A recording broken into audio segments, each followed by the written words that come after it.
Hello students, welcome to सक्सेस.com। मैं Alok sir आज आप लोगों के लिए ज्योग्राफी का नेक्स्ट वीडियो सौर मंडल दैट मीन्स सोलर फैमिली या फिर हम लोग सोलर सिस्टम्स भी कहते हैं, इस क्लास को लेकर आया हूं। स्टूडेंट्स याद रखना, हर एक एग्जाम में ज्योग्राफी से इस सेक्शन से कोई ना कोई क्वेश्चन जरूर होता है। आइए हम लोग बात करते हैं सौर मंडल क्या है। देखो ध्यान देना, जैसे ही मैंने एक वर्ड लिखा है सौर्य मंडल, इसके लिए हम लोग एक शब्द और भी कह सकते हैं सौर परिवार।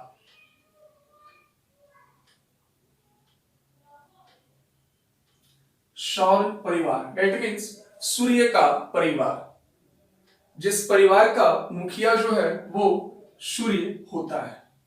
सौरमंडल में ग्रह, उपग्रह, धूमकेतु, उल्कापिंड जैसे क्षुद्र ग्रह जैसे कई तत्व पाए जाते हैं। कई आकाशीय पिंड इस प्रकार के होते हैं। हम लोग लास्ट क्लास में खगोलीय पिंड में कई आकाशीय पिंडों के बारे में चर्चा कर चुके हैं। आज हम लोग बात करेंगे सूर्य के परिवार के ग्रह और उपग्रह के बारे में। आइए हम लोग सबसे पहला टॉपिक को लेते हैं, सूर्य का परिवार में कौन कौन से ग्रह शामिल हैं। ध्यान रखना स्टूडेंट्स, सूर्य के चारों ओर जो भी आकाशीय पिंड चक्कर लगा रहे हैं वो तमाम सूर्य परिवार के ग्रह कहलाते हैं। मुख्य तौर पे बात की जाए तो यहाँ पे मैं कहूंगा सूर्य का सबसे पहला जो ग्रह होता है उसको हम लोग बुध, उसके बाद शुक्र, उसके बाद पृथ्वी, उसके बाद मंगल, मंगल के बाद बृहस्पति, बृहस्पति के बाद शनि, उसके बाद अरुण और उसके बाद वरुण। फिलहाल ये 8 ग्रह, क्योंकि हम और आप जानते हैं कि आरंभ में हम जब पढ़ते थे 2006 से पहले, तो उस समय हम लोग 9 ग्रहों की बातें किया करते थे, लेकिन वर्तमान समय में जो इनके ग्रह हैं वो केवल और केवल 8 ग्रह ही मौजूद है। 9वां ग्रह जो प्लूटो है उसे कैसे हटाया गया, इन तमाम चीजों पर हम लोग आगे चर्चा करेंगे। ये 8 ग्रह और सूर्य, इसके अलावा कई ग्रहों के अगर मैं बात करूं तो बुध और शुक्र को छोड़ दिया जाए तो पृथ्वी हो, मंगल हो, बृहस्पति हो, शनि हो, अरुण हो और यूरेनस हो, इन तमाम ग्रहों के उपग्रह जो हैं वो मौजूद हैं, केवल बुध और शुक्र को छोड़कर। यहां से क्वेश्चन बनता है कि कौन से ऐसे ग्रह हैं जिनके कोई उपग्रह नहीं है। याद रखिएगा एकदम दिमाग में, बुध और शुक्र को छोड़कर दैट मीन्स मरकरी और वीनस को छोड़कर जो भी ग्रह हैं उन तमाम ग्रहों के जो हैं वो उपग्रह मौजूद हैं। ठीक है, हम सबसे पहले बात करेंगे सूर्य के बारे में। चूंकि सौरमंडल का मुखिया के तौर पर सूर्य को जाना जाता है, इसलिए हम लोग सूर्य की बात करेंगे। देखिए, हमने लास्ट वीडियो में आपसे कहा था कि सूर्य भी एक तारा है और हमने तारों का जीवन काल से लेकर तारों की मृत्यु तक के बारे में चर्चा हम लोगों ने कर रखा है। हम लोग फाइनली यहाँ पे बात करेंगे क्या, अगर आप लोग उन क्लासेस को नहीं देखे हैं तो उस क्लास को जाकर जरूर देखिएगा। ठीक है, यहाँ पे मैं बात कर रहा था क्या कि यहाँ हम लोग बात करेंगे सूर्य के कौन कौन से कंडीशन है। देखिए हम लोग बात कर रहे हैं यहाँ पे सूर्य के कुछ पोजीशंस हम लोगों को दिखाई पड़ रहे हैं, जिसपे हम लोगों के लिए यहाँ पर एक वर्ड लिखा हुआ है फोटोस्फीयर, दैट मीन्स प्रकाश मंडल। एक ऐसा वर्ड जो हम लोग कहते हैं कि यही एक हिस्सा ऐसा होता है सूर्य का जो भाग हम लोगों को जो दिखाई पड़ता है, ध्यान रखिएगा वो फोटोस्फीयर का भाग हम लोगों को दिखाई पड़ता है, इसे हम लोग देख पाते हैं। ठीक है,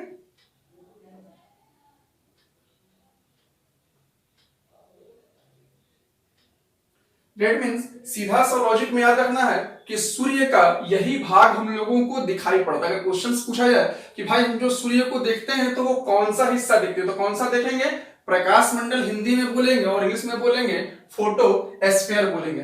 दूसरा हिस्सा हम लोगों का यहाँ दिखाई दे रहा है जो हम लोगों का कहलाता है कोरोना। ठीक है, इस कोरोना के लिए एक चीज याद रखिएगा, कई बार हम लोग सूर्य ग्रहण की बात करते हैं तो सूर्य ग्रहण के समय जो सूर्य का हिस्सा हम लोगों को दिखाई पड़ता है वो कोरोना होता है। ठीक है, ये सूर्य ग्रहण के समय हम लोगों को दिखाई पड़ता है।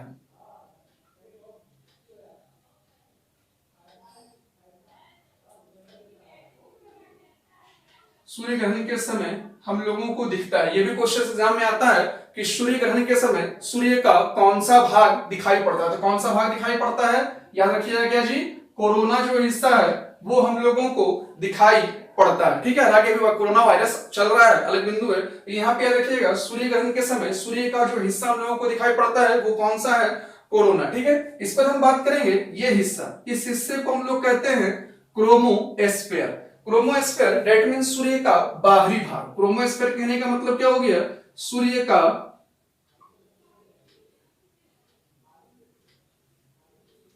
बाहरी भाग को हम लोग क्रोमोस्फेयर कहते हैं। और इसका टेम्परेचर अक्सर पूछा जाता है, याद रखिएगा इसका टेम्परेचर 32,400 डिग्री सेल्सियस होता है। ठीक है, क्रोमोस्फेयर का जो टेम्परेचर होता है वो कितना होता है, 32,400 डिग्री सेल्सियस। इसी प्रकार से हम लोगों का जो हिस्सा हम लोगों को दिखाई पड़ता है फोटोस्फेयर, इसका भी तापमान एग्जामिनेशन हॉल में पूछता है। याद रखिएगा इसका तापमान जो है वो है 6000 डिग्री सेल्सियस जो होता है वो फोटोस्फेयर का होता है। जैसे ही हम यहाँ पे ध्यान देना, यहाँ पे मैंने एक वर्ड लिखा है कोर, या फिर हिंदी में इसको हम लोग केंद्र भी कहते हैं। ये केंद्र तक इसका तापमान जो होता है वो लगभग 2 करोड़ डिग्री सेल्सियस तक पहुंच जाता है। केंद्र में इसका तापमान जो होता है वो 2 करोड़ डिग्री सेल्सियस तक पहुंच जाता है। आप लोग एक क्वेश्चन करोगे कि सर इतना टेम्परेचर मापा कौन, ठीक है, इतना टेम्परेचर मापा कौन। ध्यान रखिएगा यहां से भी एक क्वेश्चन होता है, सूर्य को तापमान को मापने वाला यंत्र जो है वो एक्टेनोमीटर कहलाता है। ठीक है, सूर्य के तापमान को मापने वाला यंत्र क्या कहलाता है, एक्टेनोमीटर। क्या कहलाता है, तापमान मापने के लिए तापमान किससे मापते हैं, तापमापन यंत्र जो है वो क्या हो गया, तापमापन यंत्र का नाम जो है वो है एक्टेनोमीटर। क्या नाम है, एक्टेनोमीटर। फिर यहां पे एक आपके मन में एक क्वेश्चन आएगा कि सर एक बात बताइए, एक्टेनोमीटर कैसे मापेगा। चूंकि इतना हैवी टेम्परेचर को तो सन के पास ले जाके मापा नहीं जा सकता है, बिल्कुल सही। ये धरती के एवरेज के साथ, धरती के तापमान का जो सूर्य का विकिरण पृथ्वी पर पहुंच रहा होता है उस स्थिति को देखते हुए, इसके अंदाज से दूरी को देखते हुए ये मापता है कि भाई इसका कितना तापमान उस हिस्से में होगा। हम बात कर रहे हैं क्या, प्रकाश का पहुंचना। देखते होंगे तो हम सूर्य का ये भाग का हिस्से की बात कर रहे हैं, तो यहां पर प्रकाश मंडल से ही पृथ्वी पर जो है वो प्रकाश जो है वो आता है, विकिरण के तौर पर आता है। ध्यान रखिएगा विकिरण के तौर पे, चूंकि ये भी कई बार ये क्वेश्चंस आ जाता है कि सूर्य के प्रकाश का हिस्सा जो है पृथ्वी पर किस रूप में पहुंचता है। ठीक है, तो सूक्ष्म किरण या फिर हम विकिरण के रूप में कहते हैं। और जैसे ही ये प्रकाश जो है वायुमंडल में प्रवेश करता है, हवाओं के साथ टकराने के बाद ये एक रंगीन प्रकाश जो है उत्पन्न करता है, और जिसके वजह से सूर्य के साथ 2 पोल क्रिएट होता है। एक हम लोगों का कहलाता है नॉर्थ पोल और एक कहलाता है हम लोगों का साउथ पोल।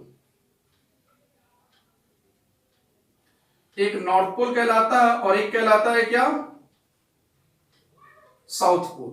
स्टूडेंट्स एकदम आराम से समझना, मैंने क्या कहा कि जैसे ही सूर्य के विकिरण पृथ्वी के वायुमंडल में प्रवेश करते हैं, वायुमंडल में प्रवेश करने के बाद जो है वो हवा के कणों से टकराकर, क्योंकि हम और आप जानते हैं वायुमंडल में हवा के कण मौजूद हैं, तो उनसे टकराकर ये रंगीन रंग उत्पन्न करना शुरू करते हैं, जिसके वजह से उत्तरी ध्रुव और दक्षिणी ध्रुव का निर्माण हो पाता है। उत्तरी ध्रुव को हम लोग एक नाम से जानते हैं जो कहलाता है अरोरा। ठीक है, अरोरा बोरियलिस कहते हैं, बोरियलिस। ठीक है, अरोरा बोरियलिस कहते हैं, और इसको हम लोग ऑरोरा ऑस्ट्रेलिस कहते हैं। ऑस्ट्रेलिस के नाम से जानते हैं। कब, जब सूर्य के प्रकाश जो है पृथ्वी के वायुमंडल के कणों में हवा के साथ टकराकर रंगीन तरंगे या फिर हम कह सकते हैं रंगीन प्रकाश उत्पन्न करते हैं, उस स्थिति में ध्रुवों का निर्माण होता है जो नॉर्थ पोल और साउथ पोल के नाम से जाना जाता है। नॉर्थ पोल को हम लोग ऑरोरा बोरियस कहते हैं और साउथ पोल को हम लोग ऑरोरा ऑस्ट्रेलियस के नाम से जानते हैं। आइए हम बात करते हैं सूर्य के आगे की चीजों को। ध्यान रखिएगा, हम अब बात कर रहे हैं सूर्य के स्ट्रक्चर्स में।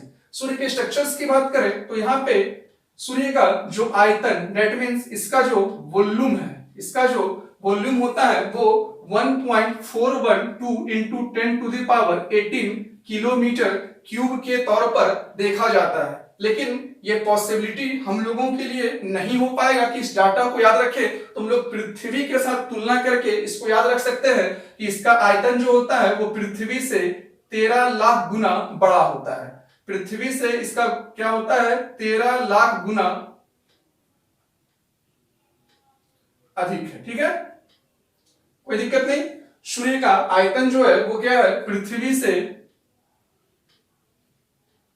13 लाख गुना अधिक होता है। और डाटा की बात की जाए तो 1.412 into 10 to the power 18 kilometre cube के तौर पर होता है। उसी प्रकार से हम लोग जब द्रव्यमान की बात करते हैं तो द्रव्यमान हम लोगों का जो सूर्य का होता है वो 1.9891 into 10 to the power 13 KG के तौर पर होता है। और डेंसिटी हम लोगों का जो है वो 100 ग्राम सेंटीमीटर क्यूब के तौर पर पाया जाता है। ठीक है, अगर हम गुरुत्व की बात करें तो गुरुत्व जो हम लोगों का है वो पृथ्वी से 28 गुना अधिक जो होता है गुरुत्वाकर्षण शक्ति सूर्य में मौजूद होता है। कितना, ये क्वेश्चन कई बार एग्जामिनेशन हॉल में आया है कि भाई सूर्य का गुरुत्वाकर्षण शक्ति कितना है। कितना है, पृथ्वी से 28 गुना अधिक जो है वो रहता है सूर्य का गुरुत्वाकर्षण शक्ति। इस पर मैं बात करूंगा कुछ चीजों की और भी, जिसके इसमें संगठन के तौर पर मैं जब चर्चा कर रहा हूं तो यहाँ पे कुछ बिंदुएं हमारे आएंगे। जैसे सबसे पहला बिंदु हम लोगों का आएगा कि भाई इसके वायुमंडल में क्या होता है। ठीक है, सूर्य के वायुमंडल में क्या होता है। ध्यान देना, सूर्य के वायुमंडल की जब मैं बात करूंगा तो इसके वायुमंडल के जो संगठक होते हैं सेम कॉन्सेप्ट होगा जो हमने तारा में पढ़ा था। ठीक है, यहाँ पे हम लोगों का जो आएगा वो हम लोगों का आएगा क्या, हाइड्रोजन, ठीक है, हीलियम, इसके अलावा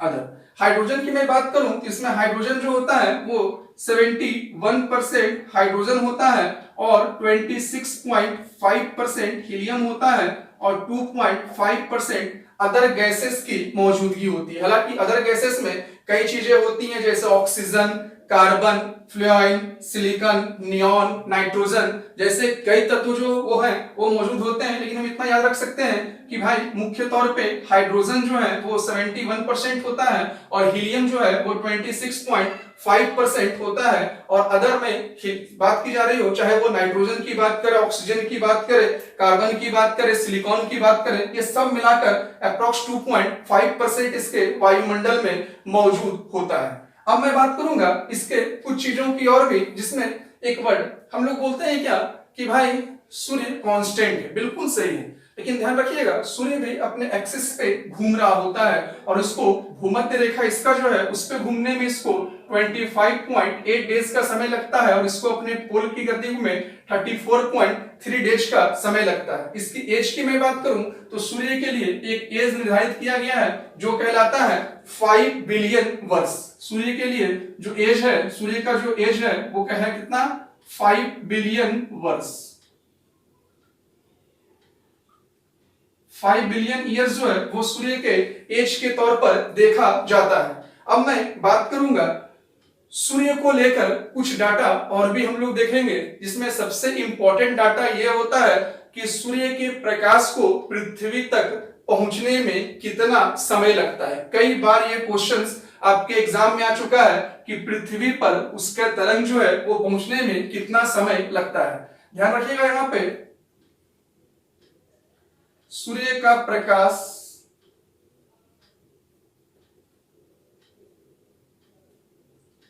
पृथ्वी तक पहुंचने में कितना समय लगता है। कई बार ये क्वेश्चंस आपके एग्जामिनेशन हॉल में आ चुका है कि सूर्य के प्रकाश पृथ्वी तक पहुंचने में कितना समय लगता है। इस पे बहुत नॉर्मल वे में याद रखिएगा 8 मिनट 20 सेकेंड, ठीक है।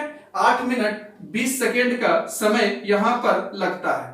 कई पुस्तकों में अलग अलग इसको दिखाया गया है। कई पुस्तकों में 8 मिनट 16.6 सेकेंड भी दिखाया जाता है।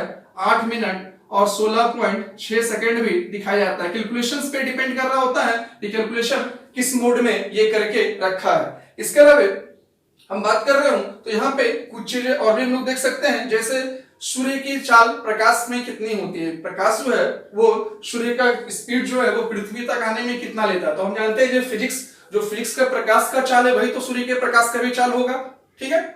सूर्य के प्रकाश का चाल भी वही होगा जो फिजिक्स के माध्यम से हम बोलते हैं कि भाई प्रकाश की चाल कितनी होती है। तो हम लोगों को मालूम है प्रकाश की चाल कितना होता है हम लोगों का जी 3 × 10⁸ मीटर पर सेकेंड होता है। तो सूर्य के प्रकाश का भी चाल जो होगा वही होगा।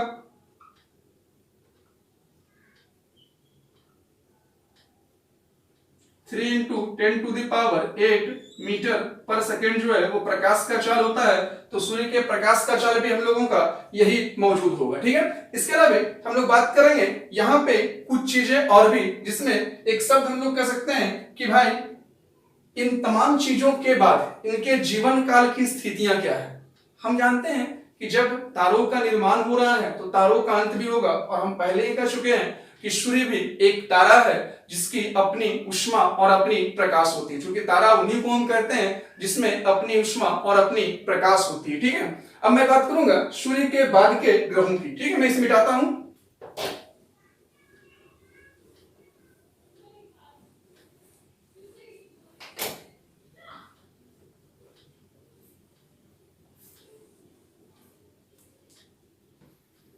आइए चर्चा करते हैं। सूर्य को हमने देखा, अब मैं बात कर रहा हूं ग्रह। ग्रह मतलब क्या कि वैसा कोई भी आकाशीय पिंड जो सूर्य के चारों ओर मूवमेंट करता हो और उनसे अपनी एनर्जी और लाइट को लेता हो, उन तमाम तरह के आकाशीय पिंड को हम ग्रह के नाम से जानते हैं। इसमें हम सबसे पहला ग्रह के तौर पर बुध की बात करेंगे। ध्यान दीजिएगा, इस फिगर पे हम लोग कई चीजों को समझ सकते हैं। इस फिगर पे हम लोग अगर बात करें तो देखिएगा बुध, शुक्र, पृथ्वी और मंगल, ये चार हमको एक साथ दिख रहे हैं। इसके बाद बृहस्पति, शनि, अरुण और वरुण यहां पे हमको दिख रहे हैं। हम लोग ये चार ग्रह जो है हम लोगों के, इन चार ग्रहों को हम लोग एक नाम से जानते हैं, इंटरनल प्लैनेट। दैट मींस आंतरिक ग्रह कहा जाता है इन चारों को, ठीक है, आंतरिक ग्रह कहते हैं। और ये चारों हम लोगों का जो हो गया बाहर की ग्रह हो रहा है, इसलिए इसको हम लोग बाह्य ग्रह के नाम से जानते हैं, एक्सटर्नल प्लैनेट। एकदम इन चीजों को फिगर से ही समझना, क्योंकि कई बार यहां से क्वेश्चंस रहता ही रहता है कि निम्न में से कौन सा आंतरिक ग्रह है। एकदम सीरीज में याद रखिएगा 1 2 3 4 आंतरिक ग्रह अंदर की ओर, 1 2 3 4 बाहरी ग्रह बाहर की ओर, ठीक है। और इन आंतरिक और बाह्य ग्रहों के बीच, मंगल और बृहस्पति के बीच कई छोटे छोटे आकाशीय पिंड पाए जाते हैं, जिसे हम लोगों ने लास्ट वीडियो में भी देखा था, फिर मैं चर्चा कर देता हूं। इसे हम लोग क्षुद्र ग्रह के नाम से जानते हैं। क्वेश्चन एकदम इंपॉर्टेंट है एज एग्जाम कि क्षुद्र ग्रह किन दो ग्रहों के बीच पाया जाता है। कौन कौन से ग्रह के बीच? मंगल और बृहस्पति के बीच जो है ये ग्रह जो होते हैं, जो छोटे छोटे आकाशीय पिंड होते हैं, वो क्षुद्र ग्रह होते हैं। इतने छोटे होते हैं कि इसको हम लोग देख ही नहीं पाते। केवल एक ही उपग्रह है, एक ही क्षुद्र ग्रह ऐसा है जिसको हम लोग देख पाते हैं, जो कहलाता है हम लोगों का फोरवेस्टा, एकमात्र क्षुद्र ग्रह जिसको हम लोग नग्न आंखों से देख पाते हैं, ठीक है। अब मैं यहाँ पे आकार की भी बात कर लूं कि कौन सी ग्रह बड़ा है और कौन सा ग्रह छोटा। ध्यान रखना, आंतरिक ग्रहों को अगर मैं बात करूं, बुध, शुक्र, पृथ्वी, मंगल को छोड़ के इधर मैं आता हूं, तो बाह्य ग्रहों को एकदम सीरियल नंबर से याद रखना। नंबर 1 का बड़ा ग्रह, नंबर 2 का बड़ा ग्रह, नंबर 3 का बड़ा ग्रह और नंबर 4 का बड़ा ग्रह। मतलब सबसे बड़ा ग्रह बृहस्पति, दूसरा बड़ा ग्रह शनि, तीसरा बड़ा ग्रह अरुण या यूरेनस और चौथा बड़ा ग्रह वरुण या नेपच्यून, ठीक है। यहाँ पे इन चार ग्रहों को सबसे बड़ा ग्रह के तौर पे हम लोग जानते हैं। अब हम बात करेंगे, एक एक करके आते हैं हम लोग। सबसे पहला उपग्रह की ओर आता है जिसका नाम है बुध, ठीक है। बुध को हम लोग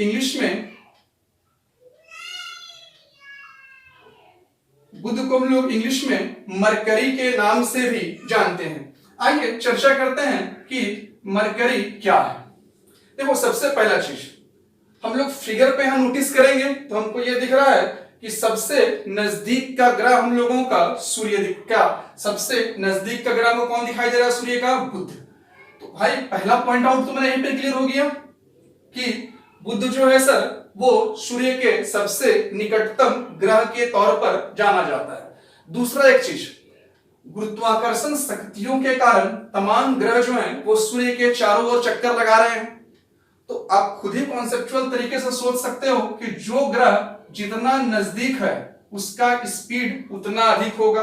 तो इस ग्रह की मैं स्पीड की जब बात करूं तो इसकी गति जो हम लोगों का होता है, जिसको हम लोग कक्षीय वेग कहते हैं, ये हम लोगों का होता है 48 किलोमीटर पर सेकेंड। जी हाँ, ठीक है, इसकी स्पीड जो होती है वो 48 किलोमीटर पर सेकेंड होता है। तो स्वाभाविक सी बात है जब स्पीड अधिक होता है सर, इस लॉजिक को याद रखना, क्योंकि जैसे जैसे हम आगे बढ़ेंगे वैसे वैसे इसकी स्पीड जो है वो कमती चली जाएगी और टाइम ऑफ रोटेशन में समय लगेगा।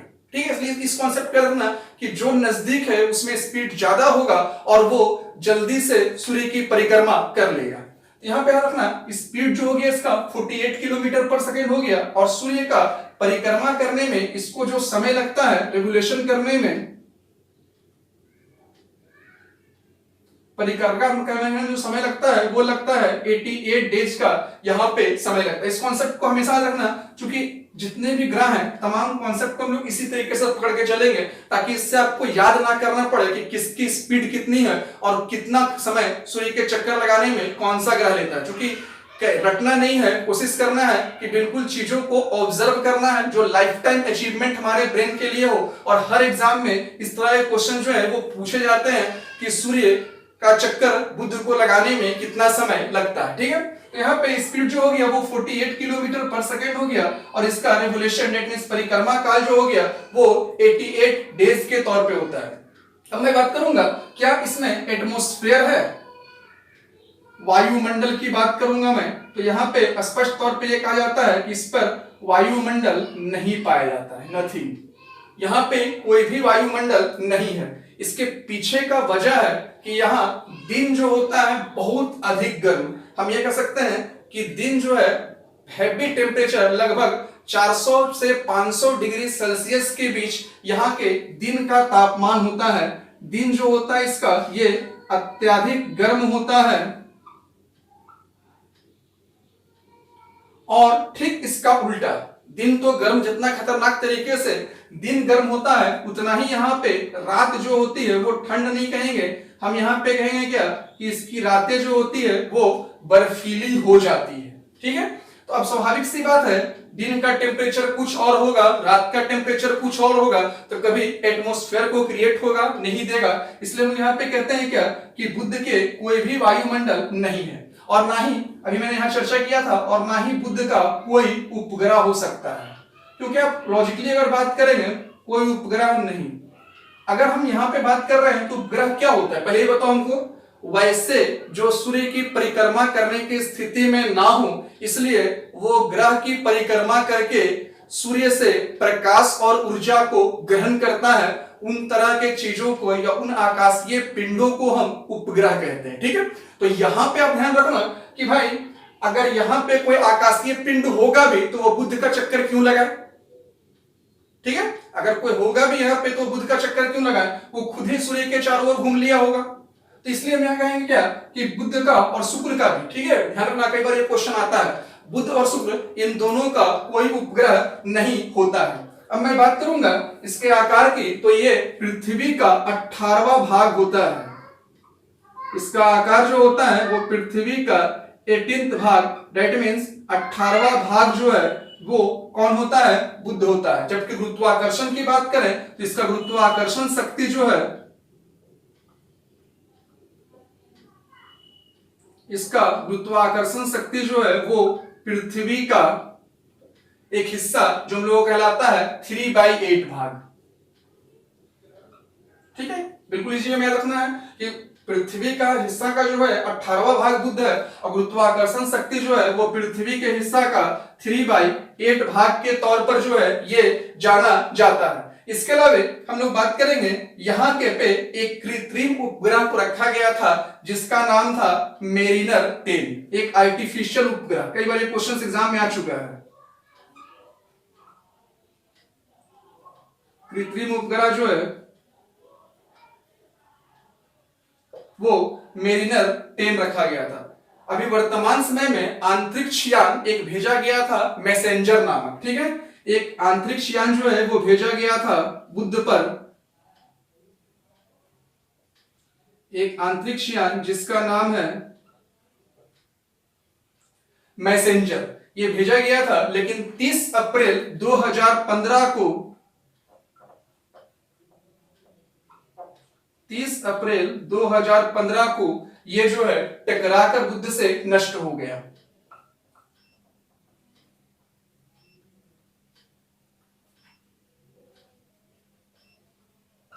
बुध से ये टकराकर नष्ट हो गया, ठीक है। पहला क्लियर हम लोगों का कॉन्सेप्ट है कि भाई पहला सबसे छोटा ग्रह के तौर पर भी जाना जाता है कौन सा, बुध को।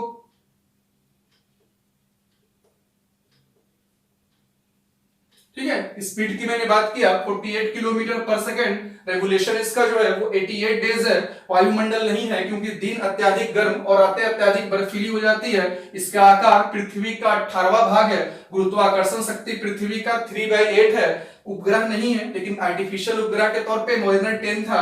अंतरिक्ष यान मैसेंजर भेजा गया था जो 30 अप्रैल 2015 को टकराकर नष्ट हो गया। क्लियर है। अब मैं बात करूंगा सेकेंड ग्रह का जिसका नाम है शुक्र।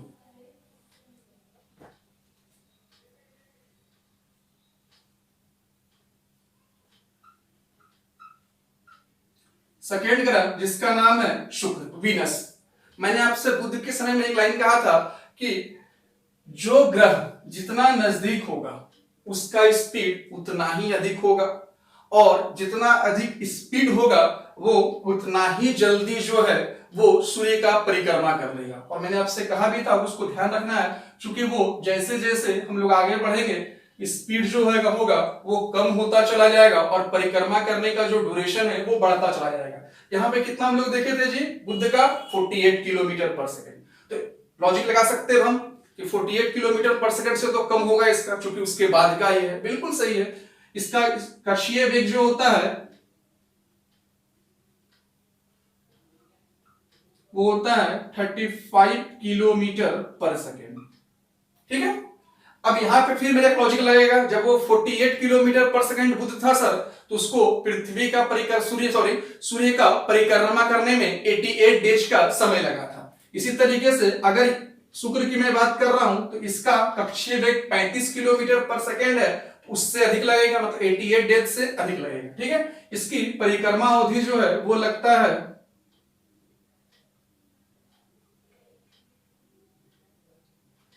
2 to 5 डेज। ये सब क्वेश्चंस बहुत बार एग्जाम में, हर एग्जाम में सौरमंडल से इस तरह के क्वेश्चंस आते रहते हैं। ठीक है, कि सूर्य की परिक्रमा अवधि के लिए पर ये बुध का कितना होता है या शुक्र का कितना होता है, पृथ्वी का कितना होता है, तमाम क्वेश्चंस एग्जाम में आते रहते हैं। एकदम वनडे से लेकर कोई भी एग्जाम एकदम अच्छे से याद रखना। परिक्रमा अवधि जो है वो 225 दिन लगता है। इसके अलावा मैं बात करूंगा इसके आकार की। अभी मैंने आपसे उसका आकार का बात किया था तो बोला था भाई कि पृथ्वी का 1/8 हिस्सा में। ठीक है। इसके आकार की मैं बात करूं तो ये पृथ्वी के बराबर, या हम ये कह सकते हैं पृथ्वी जैसा आकार और भार है। इसका सीधा सा मतलब है कि पृथ्वी जैसा आकार और भार है तो हम ये कह सकते हैं कि जो एक जैसा होता है, जो एक जैसा होता है, अपने सामाजिक स्तर पे भी हम चर्चा करते हैं, जो एक जैसा होता है उसके लिए हम लोग शब्द बोलते हैं जुड़वा। ठीक है। जो एक जैसा होता है उसके लिए क्या बोलते हैं, जुड़वा। तो यहां पे भी इसको हम लोग कई नाम से जानते हैं। जैसे हम लोग इसके लिए कहते हैं कि शुक्र जो है वो पृथ्वी का जुड़वा बहन है,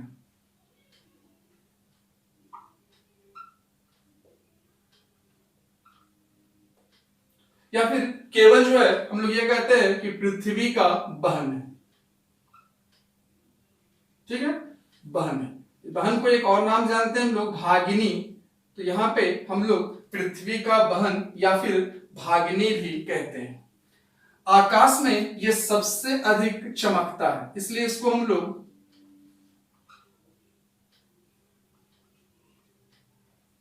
चमकीला ग्रह भी कहते हैं। और हम जानते हैं जब चमकीला ग्रह की बात हो रही है तो भाई सुबह के समय तो शायद दिख भी जाए कोई चमकीला ग्रह, रात में भी दिख जाए, लेकिन क्या सूर्य के प्रकाश के आगे कोई भी चमकीला ग्रह दिखाई देगा? एक हैवी लाइट जब पड़ता हो तो क्या कोई आकाशीय पिंड का चमक दिखाई पड़ेगा? नहीं सर, उस प्रकाश में वो छिप जाएगा। यही वजह है कि ये केवल सुबह और शाम दिखता है, इसलिए हम लोग शुक्र को बहुत बार क्वेश्चंस पूछा गया, ठीक है। एक नाम से जानते हैं, सुबह का तारा या फिर शाम का तारा। याद रखना, रटना मना है। चीजों को अपने आसपास होने वाले घटनाओं के तरह अनुभव करके जब आप पढ़ते हो तो आपको किसी भी चीज को पढ़ने में प्रेशर नहीं देना पड़ता है ब्रेन पे, और इजी वे में आप ऑब्जर्व कर लेते हो, ठीक है। चमकता है, लेकिन क्या दिन में चमकेगा? दिन में चमक उसका देख पाएंगे? नहीं सर, क्योंकि सूर्य का इतना हैवी लाइट है, तो ये कहानी हो जाएगा कि एक बड़ा सा हेलोजन के सामने एक 0 वाट का बल्ब जला के रखे हैं, तो क्या उसकी रोशनी मिलेगी? हमको पता ही नहीं चलेगा कहां जल रहा 0 वाट, ठीक है। बस वही चीज है। लेकिन जैसे ही कम लाइट अगर हेलोजन का हो जाए, अंधेरा हो जाए हेलोजन का, तो हमको वो दिखाई पड़ेगा। इसलिए हम लोग ये चमकीला ग्रह है, और ये कब दिखता है? सुबह में या फिर शाम में, इसलिए इसको हम लोग भोर का तारा या फिर शाम के तारा के नाम से भी जानते हैं। अब एक क्वेश्चन ये उठेगा, क्यों चमकता है सर? एक मन में हमने भी आपसे कहा क्या कि पूरी तरीके से कोशिश ये करना है, फैमिलियर तरीके से अपने ब्रेन्स को फैमिलियर बनाकर हम लोगों को चीजों को सीखना है। तो यहाँ पे आपके मन में एक प्रश्न आएगा कि आखिर ये ग्रह चमकता क्यों है, चमकीला क्यों? स्टूडेंट्स, बहुत मजा आएगा आप लोगों को जीएस के क्लासेस में इस चैनल पे। आप लोग अधिक से अधिक चैनल्स को सब्सक्राइब करें और लाइक बटन दबाएं, और क्लासेस कैसा लगता है कमेंट जरूर करें। कमेंट करने से होता कुछ नहीं है, हम लोगों का हौसला बढ़ता है, ठीक है। हम लोग आप लोगों के लिए जो मेहनत करते हैं यूट्यूब में, इससे हम लोगों का हौसला बढ़ता है कि आप लोग उसको किस हद तक रिस्पांस दे रहे हैं और वीडियो को पूरा देख रहे हैं, तो हम लोग को मजा आता है और भी एनर्जेटिक हम लोग महसूस करते हैं एक क्लासेस को और अच्छे तरीके से रिकॉर्ड करके स्टूडेंट्स तक पहुंचाया जाए, ठीक है। चमकीला ग्रह क्यों है? क्योंकि इसके पीछे का वजह है इसका जो वायुमंडल है। ध्यान रखना, मैंने आपसे कहा था क्या बुध का तो वायुमंडल नहीं है, लेकिन इसका वायुमंडल है, इसका वायुमंडल है। इसके वायुमंडल में CO2 है। जानते हैं ना एज ए बायोलॉजी, गर्म ग्रह, ठीक है। हम लोग बात बोलते हैं का CO2 जो है एक गर्म गैस है जो धरती को हिट करता है मात्र 0.03% से, मात्र 0.03% से ये धरती को हिट करता है। और मैं अभी आपसे जो कहने जा रहा हूं मात्र 0.03% कहां के लिए? धरती के लिए। जबकि मैं यहां की जब बात कर रहा हूं शुक्र का, तो वो 90 से 95%। अब आप तुलना कर लो, पृथ्वी में CO2 कितना है? 0.03%, जो पृथ्वी के धरती को गर्म कर रहा है, 0.03, ध्यान रखना। और यहां मैं कितना कर रहा हूं शुक्र के लिए? 90 से 95% होता है। अब आप ये बताओ ये कितना गर्म? सर बहुत हैवी होगा, है ना, बहुत हैवी होगा, क्योंकि 0.03% से तो आदमी परेशान हो जाता है कभी कभी, ठीक है। तो ये तो बहुत गर्म होगा, वाकई में इतना गर्म है कि हम लोग शुक्र को हम लोग गर्म ग्रह ही कहने लग जाते हैं। और जब बहुत गर्म होगा तो चमकेगा, चमकीला ग्रह, ठीक है। जब चमकेगा तो स्टार जैसा दिखेगा। कब दिखेगा? दिन में तो नहीं दिखेगा, तो सुबह और शाम दिखेगा, इसलिए सुबह का तारा और शाम के तारा के तौर पर बोलते हैं। और इसके चारों ओर ध्यान रखना, शुक्र के चारों ओर जो है एक एसिड, जिसको हम लोग सल्फ्यूरिक एसिड कहते हैं।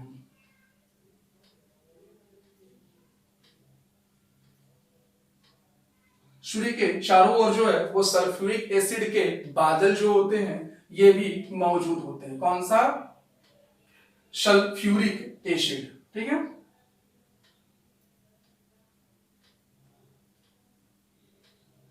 सल्फ्यूरिक एसिड के जो है यहाँ पे बादल जो है वो मौजूद होते हैं। यहां से एक और क्वेश्चन एग्जाम में पूछा जाता है, शुक्र जो होता है वो सूर्य के चारों ओर जो चक्कर लगाता है वो विपरीत क्रम में, मतलब अपोजिट साइड से। ध्यान रखिएगा, यहां पे मैं ये लिख देता हूं कि ये जो है अन्य ग्रहों के विपरीत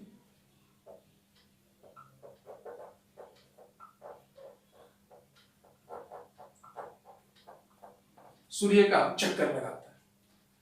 केवल एक ही नहीं, क्योंकि हम बार बार बोल रहे हैं फिगर पे चीजों को समझिए। अगर आपसे पूछेगा कि भाई कौन से ग्रह जो है वो सूर्य अन्य ग्रहों के विपरीत लगाते हैं, तो केवल शुक्र नहीं, शुक्र है और एक और भी है जिसको हम लोग अरुण या फिर इंग्लिश में यूरेनस कहते हैं। ठीक है, शुक्र मतलब वीनस और यूरेनस, याद रखना, वीनस और यूरेनस। कौन कौन सा? वीनस और यूरेनस। ये दो ऐसे ग्रह हैं जो विपरीत क्रम में उल्टा साइड से घूमता है। बाकी तमाम ग्रह जो हैं वो पश्चिम से पूर्व की ओर घूमते हैं, लेकिन ये दोनों जो हैं वो पूर्व से पश्चिम की ओर घूमते हैं। आज हम लोगों ने देखा क्या? सूर्य को, बुध को और शुक्र को। ठीक है, नेक्स्ट वीडियो हम लोगों का कल आएगा और कल के वीडियो में हम लोग आगे मंगल से स्टार्ट करेंगे, क्योंकि पृथ्वी तो हम पूरे ज्योग्राफी में पढ़ेंगे, इसलिए हम लोग पहले मंगल, बृहस्पति, शनि, अरुण और वरुण इसको पढ़ लेंगे और फिर उसके बाद हम लोग पूरा का पूरा ज्योग्राफी में तो केवल पृथ्वी ही पढ़ना है, तो पृथ्वी के निर्माण से लेकर पृथ्वी के तमाम घटनाओं के बारे में हम लोग चर्चा करेंगे। धन्यवाद विद्यार्थी, आप लोगों को वीडियो कैसा लगा जरूर कमेंट बॉक्स में बताएं। जय हिंद, जय भारत।